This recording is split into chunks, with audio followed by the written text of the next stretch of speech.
Whoa, you shouldn't be seeing that. That's still being worked on. Right, Danny? You wrapping up on that soon? Yeah, don't worry about it. But I know what you're thinking. That's not better. That's just different. Exactly. Let's talk about that. We all love Casey Neistat and his unmistakable expertise. But as a post-production guy, I feel there could be something more. So what if Casey Neistat's vlogs were vintage old movies, or straight out of the 70s, or had a Netflix budget, or were like Sam Kolder's? We'll be using this sequence from Casey's 2020 video, It's Time to Say No. The sequence is simple. He rides his bike from his garage to some rocks on the beach. Let's re-edit it in 4 different ways. Each style has no more than 2 hours editing time. Then we can talk about what they mean. First up, the old French film.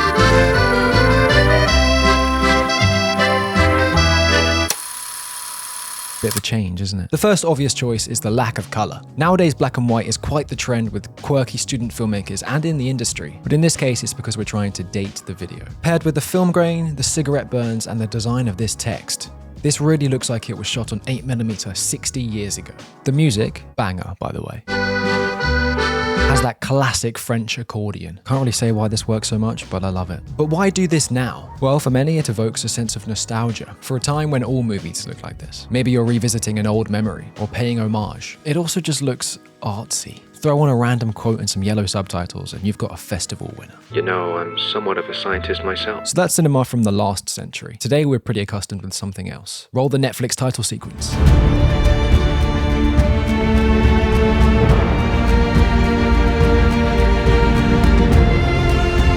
Lots more happening here. This was more of an exercise to see if you could achieve this style with any footage. I think it worked. Casey's drone footage, mixed with super slow motion, thank you optical flow, is just a recipe for that cinematic look. The key here is just an abundance of overlays. Fire, particles, smoke, anything you can find, throw them on and see what sticks. But for some real cohesion, there's still some things to consider. The first one is movement. This sequence moves pretty strictly from left to right. Most of us view this as progression, as moving forward. Casey is on a journey, and this sequence suggests that. The second is leading the eye. In a title sequence like this, we want the viewer to flow through from shot to shot without missing any key details. As Casey moves into focus here, he appears in the next shot in the same half of the frame. When he moves towards us, we look to the center of frame, exactly where he appears again. The position of your viewer's eye is important.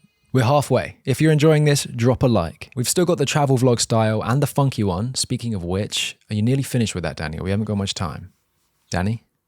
Danny? We'll let him focus. So Casey Neistat is a YouTube pioneer and his videos are full of travel adventures. But they're not exactly that cliche travel vlog video with wild transitions. Well, there's one guy who gets away with it because it can't be cliche if you invented it. Sam Kolder's editing and videography style is so unique and has pioneered a generation of YouTube filmmakers. His transitions, camera work, sound design, say what you will, it's genuinely masterful. So can I edit Casey's video in Sam's style? I'll tell you, for 2 hours, this was the hardest one to achieve.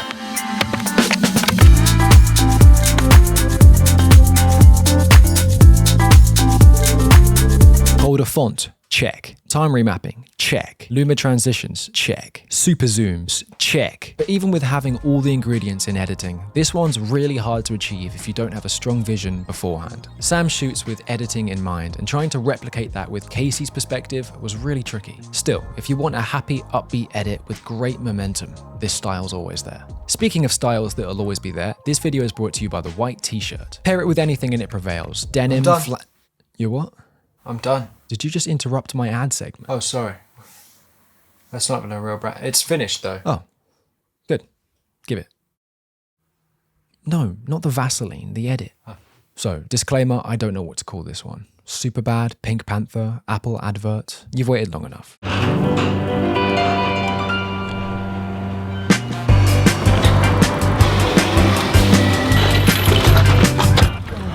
I've never made it up those steps before.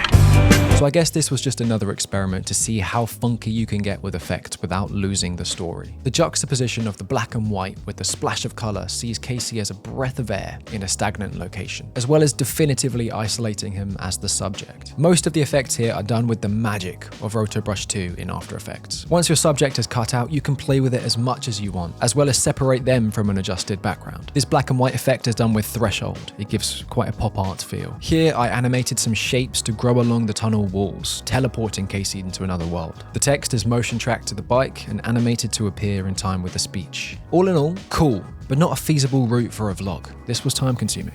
Why did you make me do it then? Shh. The moral of the story here is Casey Neistat has found so much success because his videos are made by Casey Neistat. He's not trying to be someone else, copy something else. He's telling his own stories his own way. So no, I didn't make his video better. Made you click though. But consider this an example of how much you can do in post if you just imagine it. Please like the video and tell me which styles I should do next.